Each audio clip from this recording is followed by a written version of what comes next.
बिल्कुल अज्ञान था जीव जब जन्म हुआ तब, बिल्कुल अज्ञान, कुछ भी नहीं जानता। कौन माँ है, कौन पिता है, कौन भाई, कौन बहन, कौन परिवार, कुछ भी नहीं जानता था,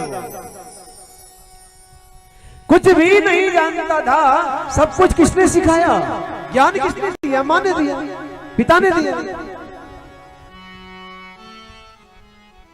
ओ माँ ने जब तुझे ममता दीनी तब तूने माँ जानी। और माँ कितनी प्रसन्न रहती जब गोद में जब बेटा बेटा हो रहता हुआ है तब। 9 महीने तुझे गर्भ में रखा, दुख सुख सारे झेले। ओ मन में माँ फूली न समाए जब तू गोद में खेले। माँ ने आए अतिथियों का भी सम्मान कर लिया, सासू के ताने भी सुन लिए, परिवार वालों का काम भी कर लिया और अपनी औलाद को बड़ी करके भी दिखा दी संसार वालों को। उसका नाम है माँ। माँ के करके देखो सारा मुंह भरा जाएगा, आपके मुंह में पानी आ जाएगा, क्योंकि माँ के अंदर स्वयं परमात्मा का वास है, स्वयं भगवान विराजमान रहते हैं माँ के अंदर। लेकिन बेटा बड़ा हुआ, भूल गया, समय नहीं है माता पिता के लिए। आजकल तो अनाथ आश्रम में ले जाकर के, वृद्धाश्रम में ले जाकर के छोड़ रहे हैं माँ बाप को। अरे जिन माँ बाप ने 4 बेटों को बड़ा कर दिया, विवाह भी कर दिया, आज वो 4 बेटे बहू के बीच में एक माँ बाप भारी पड़ रहे हैं, एक माँ बाप। कितनी जगह पर तो माँ बाप को एक महीने के लिए बांट लिया कि 1 महीने तेरे घर रहेंगे, 1 महीने बड़े भाई के घर, 1 महीने छोटे भाई के घर रहेंगे। सोचो, विचार करो जरा। 4 बेटों को पाल पोस करके बड़ा कर दिया, लेकिन वही बुढ़ापे में जब माँ बाप जब बूढ़े जब हो गए तो 1 महीने के लिए बांट लिया उनको, वृद्धाश्रम में ले जाकर के छोड़ दिया है।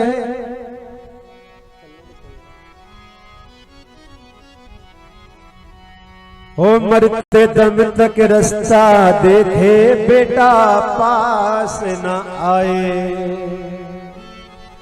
लेकिन मरते मरते भी माँ की आखिरी क्या इच्छा है कि हे भगवान मेरी आंखों को तब तक खुली रखना जब तक मैं मेरे बेटे को एक बार जी भर के नहीं देख लूं, तब तक खुली रखना मेरी आंखों को।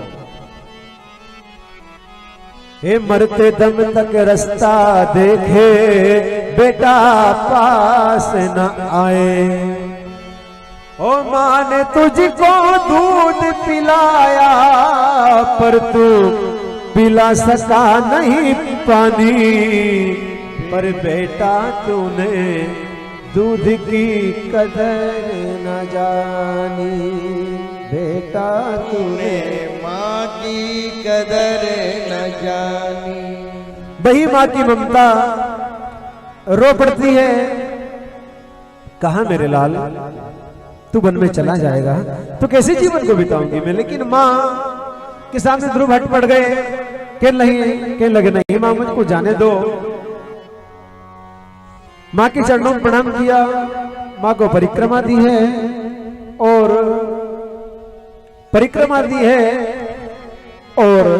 चरणों में प्रणाम किया, माँ ने आशीर्वाद दिया है।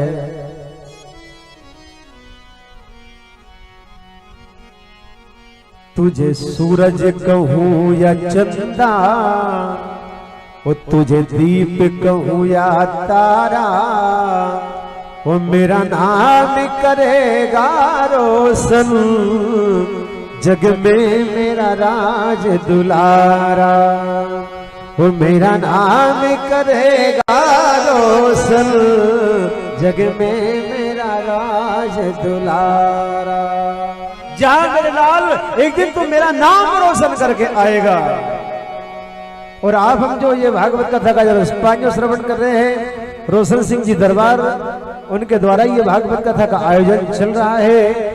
और माँ ने भी भाई आशीर्वाद दिया, माँ सुनीति ने ध्रुव को कि मेरा नाम करेगा रोशन, जग में मेरा राज दुलारा। रोशन सिंह जी दरबार ने नाम रोशन कर दिया। वो तुझे सूरज कहूँ या चंदा, दीप कहूँ या तारा, वो मेरा नाम करेगा रोशन, जग में मेरा राज दुलारा। चले ध्रुव राजकुमार, जब भी कोई भक्त भगवान के मार्ग की ओर निकलता है तो उसकी परीक्षा होती है रास्ते में।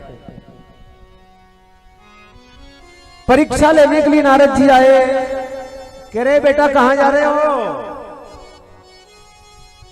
ध्रुव ने कहा बाबा मैं भगवान की गोद में बैठने के लिए तपस्या करने के लिए जा रहा हूं। नारद जी ने कहा बालक छोटा सा, इतना दृढ़ संकल्प, इतना बड़ा प्रण, इतना बड़ा फल प्राप्त करना चाहता है, वो भी गोद में, भगवान की गोद में। परीक्षा लेते हुए कह रहे बेटा ध्रुव अभी तो तुम्हारे हंसने खेलने के दिन, अभी तो तुम्हारा बचपना है। अगर तपस्या करना बेटा तो बुढ़ापे में करना। तो ध्रुव ने बड़े अनमोल वचन कहे बाबा बुढ़ापा देखा किसने? बुढ़ापे तक पहुंचे या नहीं पहुंचे, बीच में ही गोविंदा ही नमो नमा हो गए तो भगवान को कैसे प्राप्त करेंगे? ध्यान दे, मरने के लिए ये कोई जरूरी नहीं कि इंसान की मृत्यु बुढ़ापे में ही होगी, और ये भी कोई जरूरी नहीं कि इंसान को मरते समय बीमार होना भी जरूर है। कोई भरोसा नहीं, क्योंकि खाने वाले हम हैं तो पचाने वाले भगवान है, और रोने वाले अगर हमें तो हंसाने वाले भगवान है, और सोने वाले अगर हमें तो जगाने वाले भगवान है। एक पल का भी भरोसा नहीं है कि हमारे साथ क्या से क्या हो जाए। ना जाने कब कौन किस घड़ी किसका बुलावा आ जाए, सारी मन की इच्छा अपने मन में ही तब कर रह जाए।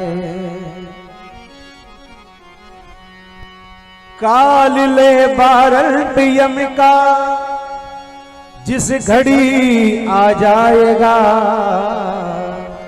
कर जबरदस्ती तुझे पल में पकड़ ले जाएगा।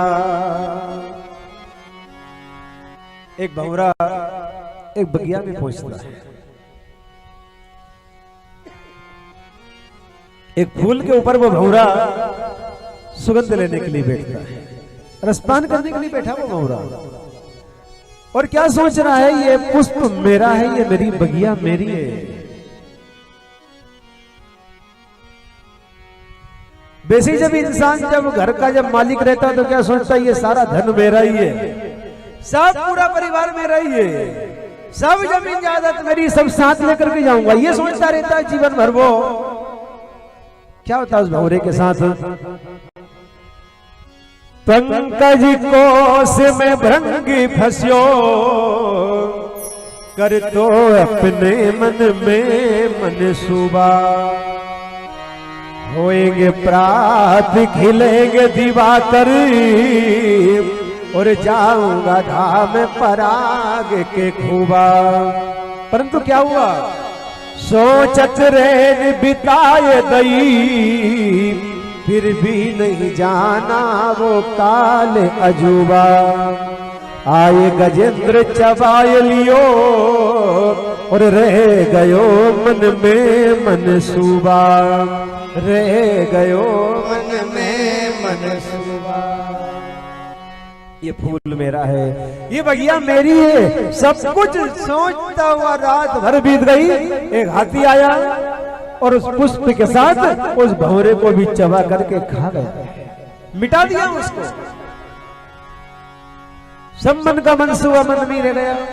ऐसे इंसान भी जीवन भर सोचता है ये घर मेरा है, ये परिवार मेरा है, लेकिन अंतिम समय में बंधुओं क्या होता है? गजेंद्र नाम काल आता है और वो काल इंसान को चबा जाता है। इंसान खाली आया और खाली हाथ ही चला जाता है। बोले वृंदावन बिहारी लाल की जय हो। एक बार सब राधे राधे बोले जोर से, और जोर से बोले। आवाज नहीं है ये बराबर। एक बार और जोर से बोले सभी। राधे राधे ऐसे वो सोचा था मैंने क्या क्या कर्म क्या रहा हूँ, लेना था नाम तेरा पर मैं तुझको भुला रहा हूँ, लेना था था नाम तेरा प्रभु तुझको भुला रहा। ध्रुव ने कहा बाबा मुझको तो मेरा बचपना बहुत प्रिय है, तो मैं बचपन ही भगवान को भेंट करना चाहता हूँ। ध्यान रहे भगवान को हमको वो वस्तु देना चाहिए जो हमको स्वयं को अधिक प्रिय हो। और बुढ़ापा किसी को पसंद है? किसी को भी बुढ़ापा पसंद नहीं है। बुढ़ापा तो दूर की बात भैया, मस्तक में बाल सफेद भी होने लग जाए तो बिल्कुल काले कर लेता है इंसान। घर घर रखी गोदरे निशा काली मेहंदी, क्योंकि बुढ़ापा उसको पसंद है ही नहीं उसको। और उस बुढ़ापे में इंसान क्या मांगता है भगवान?